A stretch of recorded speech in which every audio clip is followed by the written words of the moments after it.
আসসালামু আলাইকুম রহমতুল্লাহি বারকাতু। আশা করি সবাই ভালো আছেন। ডক্টরস এগ্রোভেটের পক্ষ থেকে সবাইকে শুভেচ্ছা ও স্বাগতম। আপনারা সবাই জানেন যে আল্লাহর অশেষ শুকরিয়া এবং মেহেরবানিতে সামনে ডিসেম্বর মাসে শিমুরলাগা বাজারে উদ্বোধন হতে যাচ্ছে ডক্টরস এগ্রোভেট। আপনারা সবার আপনারা সবাই সেখান থেকে বিভিন্ন প্রকারের ওষুধ ক্রয় করতে পারবেন।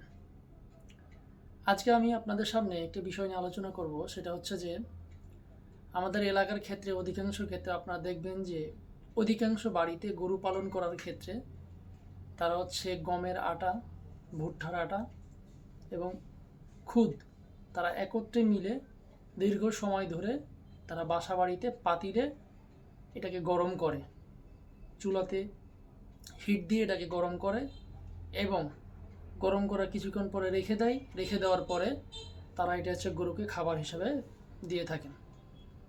এক্ষেত্রে বিশেষ করে কয়েকটা প্রবলেম তৈরি হয়। তার মধ্যে মোস্ট ইম্পর্টেন্ট হচ্ছে যে গরুর অ্যাসিডোসিস হয়, অর্থাৎ আপনার দেখবেন যে গরুর পেট ফুলে গেছে, অস্বস্তি বোধ মনে হচ্ছে, যেটাকে টিম্প্যানি এবং টিম্প্যানি ব্লড বলা হচ্ছে। তো এটার ক্ষেত্রে আপনারা তখন পরবর্তীতে ওষুধ খাওয়ান। দয়া করে আপনারা গরুকে কখনো এ ধরনের যে আপনার হলো চুলাতে দীর্ঘ সময় ধরে আপনারা যে হিট দিচ্ছেন, হিট দেওয়ার পরে যে খাওয়াচ্ছেন, এটা করবেন না। তাহলে কি করবেন, আপনারা এটা পানির সাথে মিশিয়ে খাওয়াতে পারেন। তাহলে আপনারা এই যে গরু যে পেট ফোলা বা পেট ফাঁপা রোগ থেকে আপনারা অবশ্যই রক্ষা পাবেন।